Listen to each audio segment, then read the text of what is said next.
Olá, alunos de segundo ano, vamos terminar então o conteúdo do período napoleônico, tá? Com a última parte, então, falando sobre a restauração, né? Na Europa, né? Ou seja, o Congresso de Viena. Então, basicamente, nós falamos, né? Então, que no momento em que Napoleão foi derrotado, então, em Waterloo, já havia, na verdade, antes de Waterloo, um movimento, né, das grandes potências de se reunirem num congresso em Viena para decidirem então, como é que as coisas agora vão ser. Afinal de contas, durante o período napoleônico, o continente europeu praticamente ficou na mão, virou uma grande França, né? E aí, então, as fronteiras precisariam ser restauradas e as dinastias precisariam também ser restauradas. Afinal de contas, Napoleão modificou, né, os governos. Então, ele removia, né, o rei daquele determinado local e botava alguém da sua confiança ou algum parente seu, né?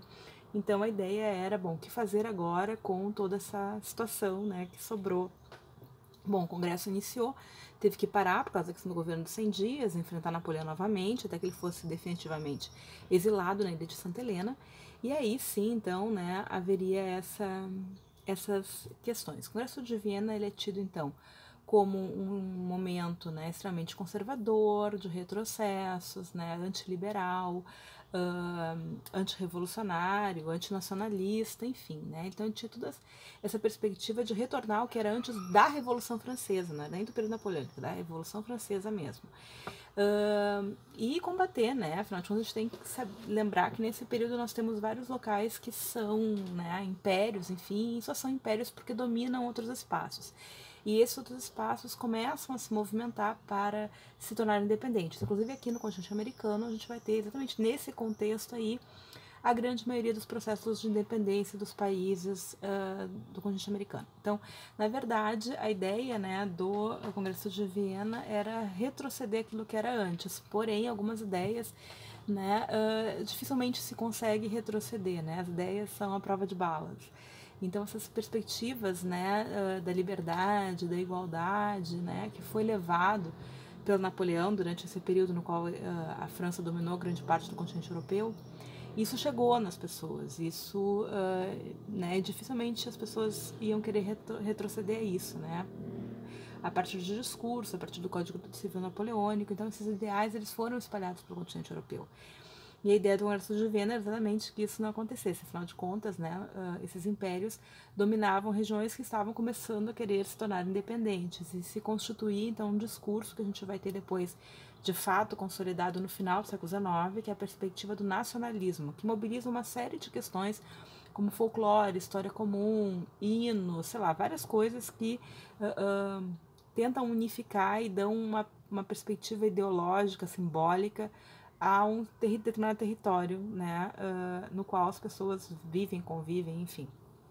Bom, então o Congresso de Viena tinha essa perspectiva conservadora, antiliberal, anti-revolucionário, enfim, tá?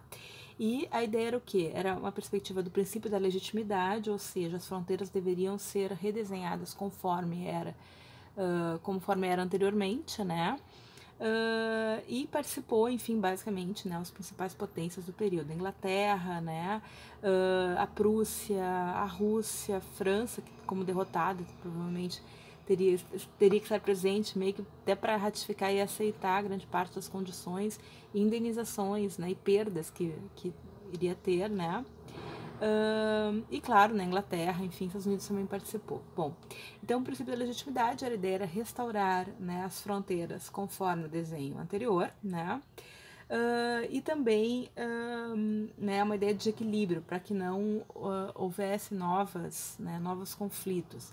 Apesar dessa tentativa, né, de retorno às fronteiras anteriormente, isso não foi muito respeitada. Por quê? Porque algumas potências tinham um maior poder de voz, digamos assim, do que outras, né? Então a Inglaterra já conseguia impor seus interesses nesse momento, afinal de contas já estava se consolidando como uma grande potência do século XIX, né? E no final do século XIX, ela, né, ali para o meio do século XIX, mais entre meio e final, a Inglaterra já vai ser, então, como eu falei para vocês, claramente, né, a grande potência mundial, né? No final do 19, ali no finalzinho, quando se forma a Alemanha, aí a Inglaterra vai ter o contraponto, digamos, né? Mas até então a Inglaterra vai estar andando de braçada e ela pode dizer, não, olha, assim, assim, assim, enfim. Ela acaba ficando com grande parte, né, de alguns territórios e colônias que eram de outros espaços, né? A França vai perder colônias, outras potências também conseguem abocanhar algumas coisas, como, né, o Império Austríaco vai pegar uma parte do que é hoje em dia a Itália não existia ainda, né? A Rússia também, né, consegue uma parte do que é hoje Polônia, enfim. Então, nessa perspectiva, não é exatamente um desenho conforme era anteriormente, né, mas a ideia era restabelecer. Da mesma forma, a ideia era restabelecer as dinastias anteriores. Então, por exemplo, no caso da França, a ideia é que os Bourbon retornassem ao poder. Claro, não mais Luís XVI, porque afinal de contas perdeu a cabeça literalmente, mas seu irmão, Luís XVIII, então, né, vai ser aclamado rei. Bom, então o Congresso de Viena tinha essa perspectiva, também houve a proposta da chamada Santa Aliança, que seria um pacto militar entre essas potências, evitando que novamente algo assim acontecesse, né? Então, numa ameaça, né, a monarquia, uma ameaça, né, que viesse uma perspectiva nacionalista, liberal, enfim, todas as potências fariam uma coligação, conforme já foi feito anteriormente, mas agora seria algo assim, não só para aquele momento, mas sim algo mais permanente, digamos assim, né, ou algo mais oficial, com a Santa Aliança. Então a ideia, né, o pretexto era o quê? Proteção, paz, né, enfim, a essas potências, a seus ideais, né? Mas na verdade a ideia era essa, a ideia era combater possibilidades de outras revoluções, como a Revolução Francesa e as independências de outros espaços, né? Então essa era a proposta, porém ela não vingou. Por que ela não vingou? Porque ela não teve apoio das duas grandes potências que estavam ali, né, com muita força, uma que era a Inglaterra não tinha interesse nenhum nisso. Por quê? Porque a Inglaterra tinha interesse que as colônias se tornassem independentes, porque era muito mais fácil ou muito mais interessante, lucrativo, enfim, tu diretamente fazer o comércio, fazer, né, contatos e, enfim, né, trocas de mercadoria com países, enfim, que tu poderia já arranjar para dependerem de ti economicamente, do que tu ter uma potência mediadora nesse processo, como era o caso da Espanha ou Portugal, enfim, né? Então a Inglaterra não tinha interesse nisso, tá? Né? Nessa perspectiva. E nós vamos ter também as independências, os processos de independência vão ficar, digamos, entre aspas, incontroláveis, né? Como no caso do continente americano, tá? Então, além disso, né?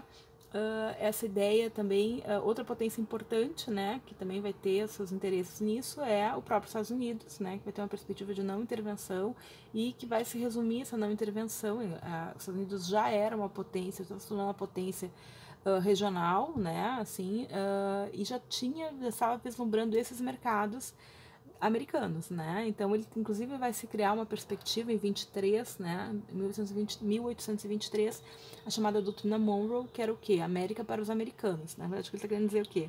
Né? Apesar de ser um slogan, né, americanos e tal, na verdade quer dizer, não, América para nós, Estados Unidos, né? Ou seja, aqui será o nosso quintal. Então vocês não se intervenham mais, que quem vai ficar com essa fatia de mercado será a gente, tá? Então esse é um ponto importante, né? Os Estados Unidos ele vai se constituir nesse discurso e vai inclusive, né, muitas vezes rapidamente ratificar ou inclusive auxiliar alguns processos de independência no continente, certo? Então, como eu falei para vocês, as coisas vão, o Congresso de Viena ele vai acabar não sendo tão bem sucedido porque havia muitos interesses contraditórios, o que realmente também era muito complicado tu voltar atrás nesses ideais que já tinham permeado toda enfim, né, todo aquele continente que vai chegar, inclusive, em outros espaços, né? Então, os ideais da Revolução Francesa, eles vão chegar no continente americano, vide a Revolução Haitiana, que a gente falou para vocês, mas também quando falarmos de independências, né, do continente americano, a gente vai reforçar isso também. São esses ideais iluministas e da Revolução Francesa, especialmente, que vão mobilizar, né, esses processos aqui, certo? Então, basicamente era isso, acho, Império Napoleônico, né?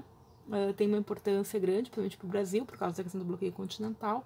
Então, é uma questão que geralmente aparece, né? Eu já vi muitas vezes se cobrar em questões de vestibular, Enem, sobre o bloqueio continental. A gente vai falar mais profundamente sobre ele quando voltarmos agora ao tema Brasil no próximo conjunto de vídeos, né? Vamos falar sobre o processo de revoluções para a independência e independência, primeiro reinado.